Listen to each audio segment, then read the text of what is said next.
హైదరాబాద్లో నియోజకవర్గాల పునర్విభజన. అక్కడేం నియోజకవర్గాల పునర్విభజన ఏంటి, దేశమంతా జరగాలి కదా, అక్కడ ఎందుకు జరుగుతుందంటే అక్కడ ఏమి లేదు.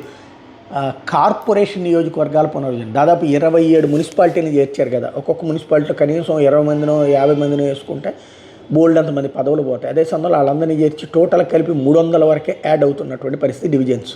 దాని మీద దానం నాగేందర్ లాంటి వాళ్ళు స్వయంగా బీఆర్ఎస్లో గెలిచి కాంగ్రెస్తో జతగడుతూ కాంగ్రెస్లో చేరి ఎంపీగా కూడా పోటీ చేసి ఓడిపోయి ప్రస్తుతం డీలిమిటేషన్కి సంబంధించినటువంటి వ్యవహారాల్లో తను ఒక రిపోర్ట్ ఇచ్చి దీన్ని మార్చాలి అన్నటువంటి పాయింట్ రైజ్ చేసుకొచ్చారు. రెండో పక్కన ఒకనాడు రాజశేఖర్ రెడ్డి ఎట్లా అయితే గిఫ్ట్గా పాత బస్తీని ఓవైసీకి రాసిచ్చారు, అక్కడ ఉన్నటువంటి హిందువులను విభజించి ముస్లింలని పోలరైజ్ చేసి 7 అసెంబ్లీ నియోజకవర్గాలు ఒక పార్లమెంట్ నియోజకవర్గం పూర్తిగా ఎంఐఎం ఆధిపత్యం వచ్చేలా చేసి పెట్టారో, రాష్ట్ర స్థాయిలో అసెంబ్లీ పార్లమెంట్ నియోజకవర్గాల పునర్విభజన ఇప్పుడు అట్లాంటిదే చేస్తున్నారు తాజాగా అన్నది భారతీయ జనతా పార్టీ ఆరోపణ. కార్పొరేషన్లో ఇప్పుడు ఎంఐఎంని సాటిస్ఫై చేయడం కోసం ఎంఐఎంకి దాదాపు 100 డివిజన్లు వచ్చేందుకు నాటకం ఆడుతున్నారు అన్నటువంటి పాయింట్. ఇప్పటికీ వాస్తవంగా భారతీయ జనతా పార్టీకే కాదు అందరికీ ఇబ్బంది అవుతున్నది.